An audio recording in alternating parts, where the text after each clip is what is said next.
అందరికీ నమస్కారం అండి. Welcome to my channel. Amulya పని చేస్తుందని అక్కడ ఉన్న ఎవరు ఊహించలేదు. అసలు అమూల్య ఏం చేసిందో తెలుసుకుందాం ఈరోజు స్టోరీలో. ఇంకా ఎక్కువ చేస్తే బడిద పూజ చేసేటట్టుందని నీకు నా మీద ఇంత నమ్మకం ఉందని తెలీదు.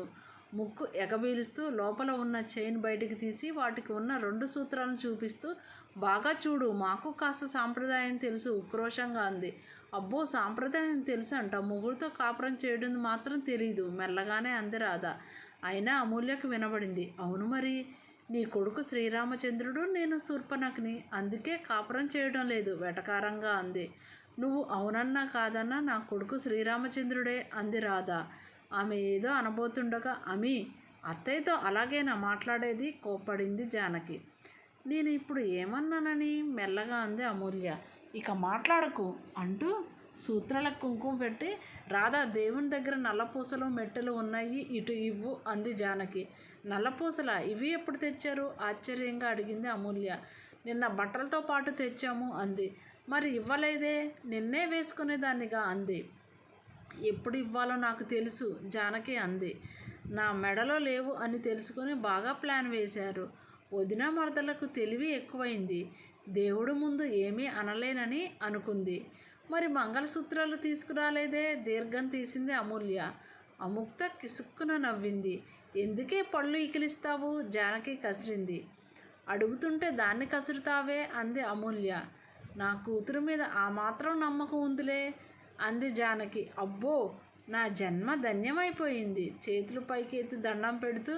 మరి ఇంతకుముందు ఏదో అన్నావు సాగతీసింది అమూల్య. ఆమె చేష్టలకు అభికి నవ్వొస్తుంది. నవ్వితే అందరి చేతిలో అయిపోతాను అనుకుని కామ్గా ఉన్నాడు. ఇక చాలే, నువ్వు లోపల వేసుకుంటే మాకు కనిపిస్తాయా? పైగా తాడుకు కాకుండా చేనుకు వేసుకున్నావు, అందుకే అనుమానంతో అడిగాను అంది జానకి. పైకి ప్రదర్శించాలా ఏంటి? అంతా సీరియల్స్ ప్రభావం వెటకారంగా అంది అమూల్య. మాటకు ముందు మా సీరియల్స్ మీద పడతావే చిరుకోపంగా అంది జానకి. భర్త పిల్లలు ఏమైనా పర్వాలేదు కానీ సీరియల్ అంటే మాత్రం యుద్ధానికి దిగుతారు అంది. కూతురు వైపు గుర్రుగా చూసింది. ఇంతలో రాధ ఇవ్వటంతో, అవి ఈ నల్లపూసలు దీని మెడలో వెయ్యి అంది జానకి. ఇటివ్వు, నేను వేసుకుంటాను. చటుక్కున తల్లి దగ్గర నుంచి తీసుకుంది. అది కాదే, శుక్రవారం పూట మంగళకరంగా మీ ఆయనతో వేయించుకుంటే 100 ఏళ్ళు సుఖ సంతోషాలతో ఉంటారు కదా అంది. అందుకే నిన్ను సీరియల్స్ చూడొద్దనేది. నీ సీరియల్స్ ఐడియాలు నా మీద రుద్దకు అంటూ నల్లపూసలు వేసుకొని హుక్ పెట్టుకోవడానికి ప్రయత్నం చేసింది కానీ కుదరలేదు. ఇదే మంచి అవకాశం అనుకుని, పాపం అమ్మికి హుక్ పెట్టుకోవడం రావటం లేదు, నువ్వు పెట్టు అభి అంది. తల్లివైపు చురచురా చూసింది. ఎందుకు అత్త, అమ్మికి ఇష్టం లేనప్పుడు తనని ఇబ్బంది పెట్టడం గంభీరంగా అన్నాడు అభి. ఇంకేం మాట్లాడలేదు. మళ్ళీ ప్రయత్నం చేసినా పట్టలేదు. అలా మిడిగుడ్లు వేసుకొని చూడకపోతే పెట్టొచ్చు కదే చెల్లెని కసిరింది అమూల్య. వాళ్ళ మీద కోపం నా మీద చూపిస్తావే, నేను హట్ అంది అముక్త. ఏడ్సేవలే, పెట్టు అంది. మూతి ముడుచుకొని హుక్కు పెట్టింది అముక్త. మంచి డిజైను, చక్కటి పథకంతో నిండుగా ఉన్న గొలుసు ఆమెకు మరింత శోభనిచ్చింది. మెట్టలు ఇవ్వు, చెయ్యి చాపింది అమూల్య. మౌనంగా కూతురి చేతిలో పెట్టింది. అవి కాస్త వదిలయ్యాయి. ఇంత లూజుగా తెచ్చావే అంది అమూల్య. రేపు మార్చి తెస్తాను, ఇవ్వు అంటూ తీసుకుంది. శుక్రవారం పూట శుభమా నీ కూతురి చేత మెట్టెలు తొడిగిద్దామనుకుంటే ఇలా అవడంతో కాస్త సెంటిమెంట్గా ఫీల్ అయింది జానకి. అత్త, ఇటు ఇవ్వు అంటూ వాటిని తీసుకుని బలంగా దగ్గరికి నొక్కాడు అభి. ఇప్పుడు సరిపోతాయేమో చూడమను అంటూ మెట్టెలు ఇచ్చాడు అభి. క్షణంలో సగం సేపు అతని వైపు చూసి మెట్టెలు తీసుకొని పెట్టుకుంది. ఈసారి కరెక్ట్గా సరిపోయాయి. తర్వాత జానకి అముక్త సూత్రాలకు కుంకుమ పెట్టింది. ఇంతలో సంజయ్, చంద్రశేఖర్, ఆనంద్ గారు వచ్చారు. అభిని చూస్తూనే, అయ్యగారు ఏంటి ఇవాళ ఇంత పొద్దున్నే దర్శనమిచ్చారు? భూకంపం ఏమీ రాదు కదా వ్యంగ్యంగా అన్నాడు ఆనంద్. ఎప్పుడు నా కొడుకుని ఏదో ఒకటి అనందే మీకు పొద్దు పడవు కదా రాధ కోపంగా అంది. అవును మరి, నాకు ఏమీ పని పేట లేక నీ కొడుకును అంటున్నా వెటకారంగా అన్నాడు. అమ్మి ముందు నా పరువు తీసేటట్టు ఉన్నాడు అనుకుంటూ తల్లి వైపు రక్షించమన్నట్టు చూశాడు అభి. చాలండి, హారతి తీసుకోండి అంది రాధ. తర్వాత మిగతా వాళ్ళందరికీ హారతి ఇచ్చి అందరికీ ప్రసాదం ఇచ్చింది రాధ. అముక్త సంజయ్ నుదుటిన కుంకుమ పెట్టింది. నాకెప్పుడు ఈ అదృష్టం వస్తుందో నిట్టూరుస్తూ తానే బొట్టు పెట్టుకోబోయాడు అభి. అప్పుడే అమూల్య కూడా బొట్టు పెట్టుకుందామని హారతి పళ్ళెంలో చెయ్యి పెట్టింది. ఇద్దరు వేళ్ళు ఒకరికొకరు తగిలాయి. ఆమె వేళ్ల స్పర్శకు అభి హృదయం స్పందన పెరిగింది. అమూల్య తన చెయ్యి వెనకకు తీసుకోబోతుండగా అభి తన చేతిని తీసుకున్నాడు. తాను బొట్టు పెట్టుకొని అప్రయత్నంగా అతనికి పెట్టింది. అందరి మొహాలు ఆశ్చర్యంతో కూడిన సంతోషంతో వెలిగిపోయాయి. సంజయ్ మాత్రం షాక్ అయ్యాడు. అభి సంతోషంతో ఉక్కిరిబిక్కిరయ్యాడు. అతని ముఖం పున్నమి చంద్రుల్లా వెలిగిపోయింది. అమూల్య తాను చేసిన పనికి తడబడిపోయింది. థ్యాంక్ యూ అమి, అత్యంత ప్రేమగా అన్నాడు అభి. ఆమె మొహం కందిపోయింది. అతని వైపు చూడలేక తలదించుకుంది. అక్కడి నుండి వెళ్ళిపోవాలనుకుంది కానీ సంజయ్ తననే చూస్తుండటంతో ఆగిపోయింది. తనకు తెలియంది ఏదో వీళ్ళిద్దరి మధ్య ఉంది మరోసారి అనుకున్నాడు సంజయ్. ఎంత దాచాలన్నా అభికి ఆమె మీద ఉన్న ప్రేమ తెలిసిపోతూనే ఉంది. కానీ అమూల్య విషయమే తెలియటం లేదు. తాను కూడా అభిని ప్రేమించిందా? ప్రేమిస్తే పెళ్లి చేసుకునేదేగా, వేరే వ్యక్తిని ఎందుకు చేసుకుంటుంది? తాను బొట్టు పెట్టుకుంటూ మామూలుగా అభికి పెట్టిందేమో, తానే ఎక్కువ ఆలోచిస్తున్నాడేమో. విధాలుగా ఆలోచనలో పడ్డాడు సంజయ్. అది గమనించిన అభి, ఏంటి సంజు ఏదో ఆలోచిస్తున్నావు, భుజం మీద తడుతూ అన్నాడు. ఏం లేదు, ఉలిక్కిపడి అన్నాడు సంజయ్. సీతమ్మ పని వాళ్ళందరికీ హారతి ఇవ్వు, అలాగే లక్ష్మిని టిఫిన్ డైనింగ్ టేబుల్ మీద పెట్టమను అంది రాధ. అలాగేనమ్మా అంది. అందరూ హాల్లో కూర్చున్నారు. సంజయ్, మీ మామయ్య ప్రయాణం చేయొచ్చా అంది జానకి. ఎందుకు అత్తయ్య గారు? ప్రశ్నార్థకంగా అడిగాడు. మీ మామయ్య గండం గడిచి బయటపడ్డాడు, అందుకే మన ఇంట్లో సత్యనారాయణ వ్రతం చేద్దామని అంది జానకి. ఒక వారం ఆగండి, కాస్త కోలుకుంటారు, మెడిసిన్ మార్చాను, అప్పుడు అంతగా ఇబ్బంది ఉండదు అన్నాడు సంజయ్. అయితే పంతులు గారికి ఫోన్ చేసి మంచి రోజు చూడమంటాను అంది. సరే అత్తయ్య అన్నాడు. నుదుటన కుంకుమ బొట్టుతో, మెడలో నిండుగా ఉన్న నల్లపూసలతో, కాళ్లకు మెట్టెలతో అందంగా ఉన్న అమూల్యను మైమర్చి చూడసాగాడు అభి. అతని చూపుల బాణాలు అమూల్యను తాకాయి. ఈడియట్, కొంచెం పాజిటివ్గా ఉంటే చాలు, ఇలా చూపులతో చంపేస్తాడు. సంజయ్ ఉన్నాడని కూడా లేదు తిట్టుకుంది. చంద్రశేఖర్ వీళ్ళిద్దరిని గమనించి నవ్వుకున్నాడు. తండ్రి నవ్వడం చూసి మరింతగా తిట్టుకుంది. ఇంతలో పైనుంచి అను ఏడుపు వినిపించింది. అమ్మయ్య, బతికించావురా కన్నా అనుకుంటూ అను లేచినట్టు ఉన్నాడు అని హడావుడిగా పైకి వెళ్ళింది. నా కొడక, ఇప్పుడే లేవాలరా? మీ అమ్మకు సైటు కొట్టుకుంటుంటే కాసేపు పడుకుంటే నీ సొమ్మేం పోయింది ముద్దుగా తిట్టుకున్నాడు అభి. నా కొడుకు లేవగానే వాళ్ళ అమ్మను చూడకపోతే ఉండలేడు అనుకుంటా, అన్నీ మన బుద్ధిలో వచ్చినట్టు ఉన్నాయి మురిపెంగా అనుకున్నాడు అభి. తన కోసం వెక్కిళ్ళు పెడుతున్న కొడుకును చూసి, బంగారం ఎందుకు ఏడుస్తున్నావు అంటూ ఎత్తుకొని ముద్దులు పెట్టింది. మమ్మ, నేను లేచేసరికి నువ్వు కనిపించలేదు, నన్ను వదిలేసి ఎక్కడికి వెళ్ళావు? భయం వేసింది వెక్కుతూ అన్నాడు. వాడి క్రాఫ్ సరిచేస్తూ, భయం ఎందుకు కన్నా, మమ్మ నిన్ను వదిలి ఎక్కడికి వెళ్ళదు, గాడ్కి దండం పెట్టుకోవడానికి వెళ్ళాను. గాడ్ మనకి అన్నీ ఇచ్చినప్పుడు మనం థ్యాంక్స్ చెప్పాలి కదా అంది అమూల్య. వాడు తల ఊపాడు. మరి నువ్వు గాడ్కి దండం పెట్టుకోవా అంది. పెట్టుకుంటా అన్నట్టు తల ఊపాడు. మరి బాత్ చేద్దాంరా అంటూ వాడిని వాష్రూమ్కి తీసుకువెళ్ళి కాలకృత్యాలు తీర్చి స్నానం చేయించి రెడీ చేసింది. ఇప్పుడు వెళ్తే ఆ ఈడియట్ చూపులను తప్పించుకోలేదు. నాన్నగారిని సంజయ్ని అడ్డం పెట్టుకుంటున్నాడు, అయినా తప్పదు, వెళ్ళాల్సిందే అనుకుంది. లేకపోతే అత్తయ్య తప్పకుండా పిలుస్తుంది, అప్పుడైనా వెళ్ళాల్సిందే. నిట్టూరుస్తూ కొడుకుని తీసుకుని కిందకు వచ్చింది. అందరూ హాల్లోనే ఉన్నారు. Good morning all of you ముద్దుగా చెప్తూ, గుడ్ మార్నింగ్ గ్రాండ్ఫా ప్రత్యేకంగా చెప్పాడు చంద్రశేఖర్ గారికి. ఏంట్రోయ్, మీ గ్రాండ్ఫాకి స్పెషల్గా చెప్పావు రాధా అంది. ఐ లవ్ గ్రాండ్ఫా చిరునవ్వులు చిందిస్తూ చెప్పాడు. అంటే మేము ఇష్టం లేదా? బొంగమూతి పెట్టింది Radha. I like all of you but much more love grandpa నవ్వేస్తూ అన్నాడు. అమూల్య పెదవులపై సంతోషంతో కూడిన చిరునవ్వు కదలాడింది. వాడి మాటలకు అందరూ నవ్వారు. చంద్రశేఖర్ అమాంతం వాడిని ఎత్తుకొని ముద్దులు కురిపించాడు. ఎందుకురా మీ గ్రాండ్ఫా అంటే అంత ప్రేమ అడిగింది Janaki. Grandpa telling stories and pampering me also loving much more. అమ్మ బొగ్గల నిండా నవ్వులు పూయిస్తూ చెప్పాడు. బడవ మురిపెంగా అంది జానకి. మమ్మ, గాడ్కి థ్యాంక్స్ ఎక్కడ చెప్పాలి అడిగాడు. గాడ్కి థ్యాంక్స్ ఏంట్రా అడిగింది రాధ. మమ్మ చెప్పింది, మనకి అన్నీ గాడ్ ఇస్తాడని థ్యాంక్స్ చెప్పాలని ముద్దు మాటలతో అన్నాడు. వీడికి ఒకసారి చెప్తే భలే గుర్తుపెట్టుకుంటాడు అమూల్య అనుకుంది. వాడి మాటలకు అందరూ మురిసిపోయారు. సరే త్వరగా గాడ్కి థ్యాంక్స్ చెప్పిరా, బ్రేక్ఫాస్ట్ చేద్దాం రాధా అంది. మీరు చేయాల్సింది అత్తయ్య, మా కోసం ఆగడం ఎందుకు? సంజయ్ గారికి లేట్ అవుతుందేమో అంది అమూల్య. లేటు ఏమీ లేదు అమూల్య అన్నాడు సంజయ్. అనును తీసుకొని పూజ గదికి వెళ్ళింది. ఇలా చేతులు జోడించి కళ్ళు మూసుకొని గాడ్కి థ్యాంక్స్ చెప్పు అని చూపించింది. తల్లి చెప్పినట్టే బుద్ధిగా కళ్ళు మూసుకొని చేతులు జోడించాడు. నాకు చాక్లెట్స్, ఐస్ క్రీమ్లు, కుకీస్, క్లోత్స్ ఇచ్చినందుకు థ్యాంక్ యూ గాడ్. ఇంకా గ్రాండ్ఫా, గ్రానీ, అమ్మ, స్మాల్ మమ్మ, బాబాను బాబాయిని అనడం రాక అలా అన్నాడు. అభి అంకుల్ అనబోయి తల్లికి ఇష్టం లేదని ఆగిపోయాడు. ఇంకొక గ్రాండ్ఫాను ఇచ్చినందుకు బిగ్ థ్యాంక్స్. ఆనంద్ను కూడా తలుచుకొని అన్నాడు. వాడి మాటలకు అమూల్య నవ్వుకుంది. హారతి కళ్ళకు అద్ది బొట్టు పెట్టింది. రా, వాడి చేయి పట్టుకొని 4 అడుగులు వేయగానే మమ్మ గాడ్ ఏం అడిగినా ఇస్తాడా అడిగాడు. మంచిది ఏదైనా హార్ట్ఫుల్గా అడిగితే తప్పకుండా ఇస్తాడు అంది అమూల్య. తల్లి చేయి విడిపించుకొని దేవుని దగ్గరికి వెళ్ళి చేతులు జోడించి కళ్ళు మూసుకొని గాడ్ నాకు మా డాడీ కావాలి, ప్లీజ్ ఇచ్చేవా?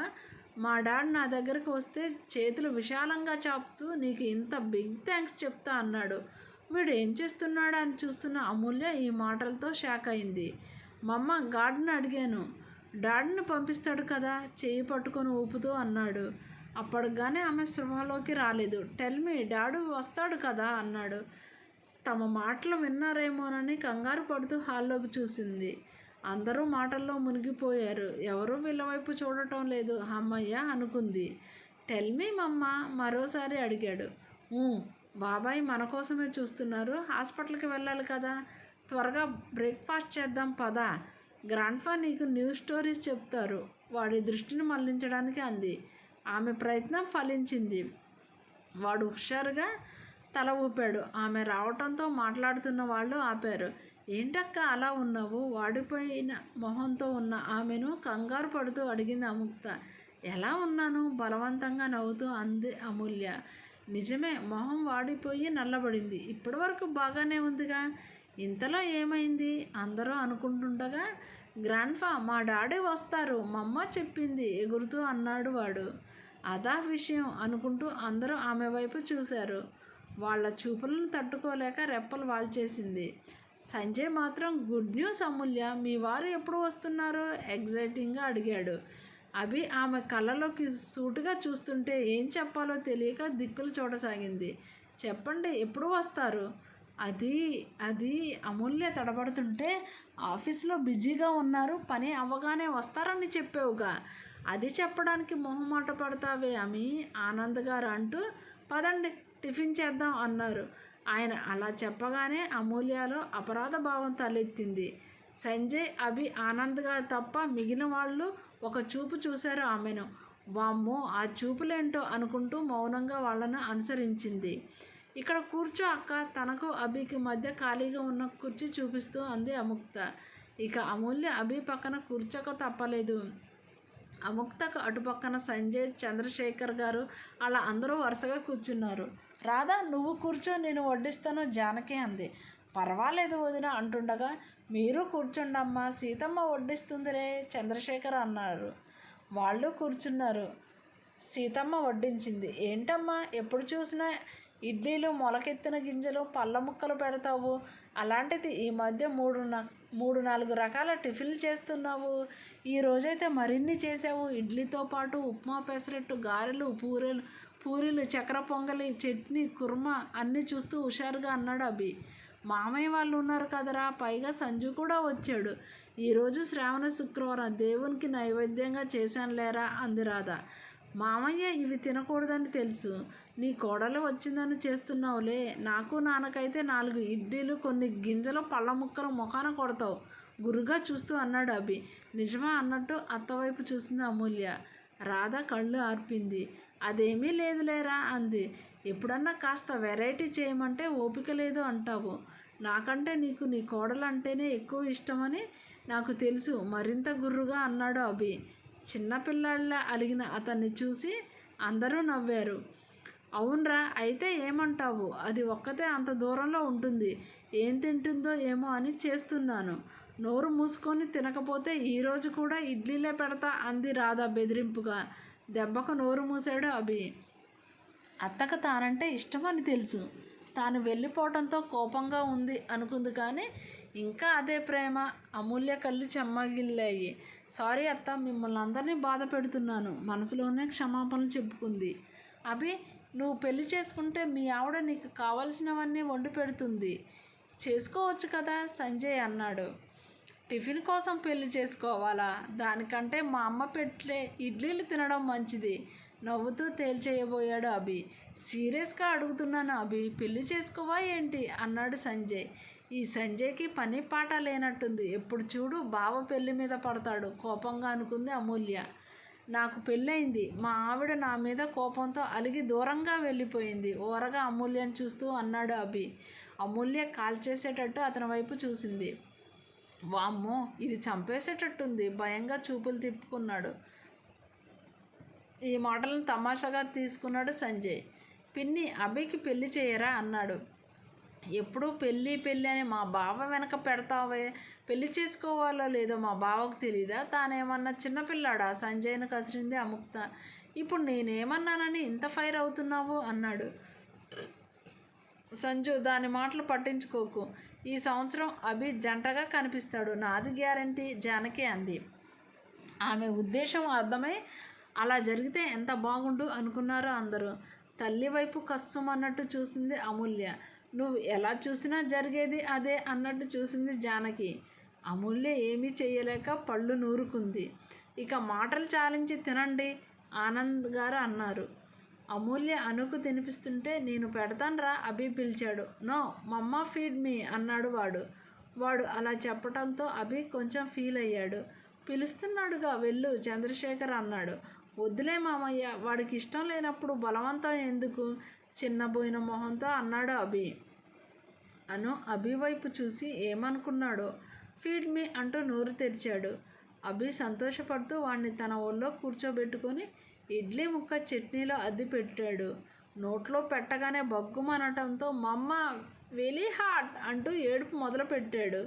వెధవ, చిన్నపిల్లాడికి ఎలా పెట్టాలో తెలీదురా, కసిరింది రాధ బాధగా వాణ్ణి చూస్తూ. సారీ కన్నా అన్నాడు. అమూల్య కోపంగా అభిని చూసి విసురుగా కొడుకుని ఎత్తుకొని నీళ్లు తాగించి బుజ్జగించింది. ఆమెకు కోపం వచ్చిందని అర్థమై సారీ మెల్లగా అన్నాడు. అమూల్య అతని సారీని పట్టించుకోలేదు, కొడుకును బుజ్జగిస్తుంది. మంటకు ఏడుపు ఆపలేదు. మమ్మ అంటూ ఒకటే ఏడుపు. అమ్మి, ఈ చక్కెర పొంగల్ పెట్టు, మంట తగ్గుతుంది అంది జానకి. వద్దులేమ్మా, ఏడుస్తున్నాడు అంటూ వాడిని బుజ్జగించసాగింది. పెట్టవే, తగ్గుతుంది, వాడు ఏడుస్తుంటే అలా చూస్తున్నావు తిట్టింది జానకి. అది పెడుతుంటే వాడు వద్దు అని ఏడుస్తున్నాడు. మంట తగ్గుతుంది కన్నా, తిను అని బుజ్జగించి పెట్టింది. కాస్త మంట తగ్గినట్లుంది, అయినా వెక్కిళ్ళే ఆగలేదు. అడ్డగాడిదలా పెరిగావు, ఆ మాత్రం తెలియదా? చూడు వాడు ఎలా ఏడుస్తున్నాడో. మనవడి ఏడుపు చూడలేక కొడుకు మీద ఎగిరిపడ్డాడు ఆనంద్. వాడికి మాత్రం అలా జరుగుతుందని తెలుసా? వదిలేయండి చంద్రశేఖర్ అన్నాడు. ఏదో ముచ్చటపడి తినిపిద్దాం అనుకుంటే ఇలా జరిగింది అనుకుంటూ. సారీ కన్నా, నీకు ఐస్ క్రీమ్ కొనిస్తాను రా అంటూ చేతులు చాపాడు అభి. పెహ, యూ ఫీడ్ వెరీ హార్డ్ చేతులు తిప్పుతూ అంటూ తల్లి భుజంపై వాలాడు వాడు. గతుక్కుమన్నాడు అభి. వాడి మాటలకు గలగలమంటూ నవ్వారు అందరూ. టిఫిన్ చేసి అందరూ హాల్లో కూర్చున్నారు. చంద్రశేఖర్కు మెడిసిన్ ఇచ్చింది జానకి. ఆయన వేసుకుంటుంటే మమ్మ నాకు కావాలి అన్నాడు. నీకెందుకురా, గ్రాండ్ ఫాకి ఆరోగ్యం బాగాలేదు, అందుకే మెడిసిన్ వేసుకుంటున్నారు అంది Amulya. Tongue burning, I want medicine నాలుక చూపిస్తూ అన్నాడు. అందరూ నవ్వారు. వీడికి ఇన్ని తెలివితేటలేంటే జానకి ఆశ్చర్యంగా అంది. వాడు నామనోడు, ఆ మాత్రం తెలివితేటలు ఉండవా గర్వంగా అన్నాడు చంద్రశేఖర్. ఓ అబ్బో, మూతి తిప్పింది జానకి. మమ్మ ఐ వాంట్ అన్నాడు. కాసేపటి తగ్గిపోతుంది, మెడిసిన్ అవసరం లేదు, కావాలంటే బాబాయ్ని అడుగు అంది అమూల్య. అవునా అను, ఇలా ప్రతి చిన్నదానికి వేసుకోకూడదు, హామ్ చేస్తుంది అన్నాడు సంజయ్. నో మమ్మ, గ్రాండ్ఫా వేసుకున్నారు, నాకు కావాలి మారం చేశాడు. చెప్తే వినాలి, అల్లరి చేయకు కోపంగా అంది అమూల్య. మూతి ముడుచుకొని తల్లికి దూరంగా సోఫాలో మూల కలిగి కూర్చున్నాడు. అరెరే, నా బంగారు కొండ అలిగాడే అంటూ అముక్త వాడిని ఎత్తుకోబోయింది. వాడు గింజుకున్నాడు. అమ్ము వదిలే, వాడికి గారం ఎక్కువ అవుతుంది కోపంగా అంది అమూల్య. చిన్నపిల్లాడు, నువ్వు ఉండు అంటూ నీకు మెడిసిన్ కావాలి అంతే కదా, బాబాయ్తో రాయిస్తాను వాడిని ఎత్తుకుంది. నిజమా, కళ్ళు మెరుస్తుండగా అన్నాడు. సంజు, నా బంగారు కొండకు వెంటనే తగ్గిపోయే మెడిసిన్ రాయి అంది అముక్త. దీనికి ఏమి రాస్తారే, వాడికంటే తెలీదు, నువ్వు కూడా ఏంటి అన్నాడు సంజయ్. పెద్ద హార్ట్ సర్జన్వి, నా బంగారు కొండకు మెడిసిన్ ఇవ్వకపోతే నువ్వేం డాక్టర్వి అంది అముక్త. సంజయ్ తల కొట్టుకుంటూ, ఎవరైనా విన్నారంటే నా పరువు పోయేటట్టు ఉంది అంటూ ప్యాకెట్లోంచి చిన్న స్క్రిబ్లింగ్ ప్యాడ్ తీసి మెడిసిన్ రాసి అముక్త చేతిలో పెట్టాడు. చిన్నపిల్లలకి బలాన్నిచ్చే టాబ్లెట్లు రాశాడు. అను, మనం వెళ్ళి ఈ మెడిసిన్ అలాగే ఐస్ క్రీమ్ తెచ్చుకుందాం రా. అభి చెయ్యి చాపాడు. అతని వైపు గుర్రుగా చూస్తూ, మై టంగ్ బల్లింగ్ చేసావు, నేను లానుపో మొహం తిప్పుకున్నాడు. నా బుద్ధులు అనుకున్నాను కానీ అన్నీ మీ అమ్మ బుద్ధులే వచ్చాయి. చిన్న మిస్టేక్ చేసినా దూరంగా పెట్టేస్తారు బాధగా అనుకున్నాడు. కొడుకు బాధపడడం గమనించి, చిన్నపిల్లాడు, కాసేపు ఆగితే వాడే వస్తాలేరా అంది రాధ. ఇంతటితో ఈ భాగం సమాప్తం. కానీ ఆ చిన్న గిఫ్ట్ ఇంట్లో పెద్ద సమస్యకు కారణమవుతుందని ఎవరూ ఊహించలేదు. పార్ట్ 19లో అసలు గొడవ మొదలవుతుంది. Don't miss it. ఇప్పటివరకు విన్న ఈ భాగం మీకు నచ్చినట్టయితే కామెంట్ చేయండి, షేర్ చేయండి, లైక్ చేయండి, సబ్స్క్రైబ్ చేయండి. మీ విలువైన అభిప్రాయాలను నాకు కామెంట్ రూపంలో తెలియజేయండి. ఈ ఛానల్ గ్రోత్లో మీ అందరి తోడ్పాటుని అందించండి. మళ్ళీ కలుసుకుందాం నెక్స్ట్ పార్ట్తో. అంతవరకు సెలవు. ధన్యవాదములు.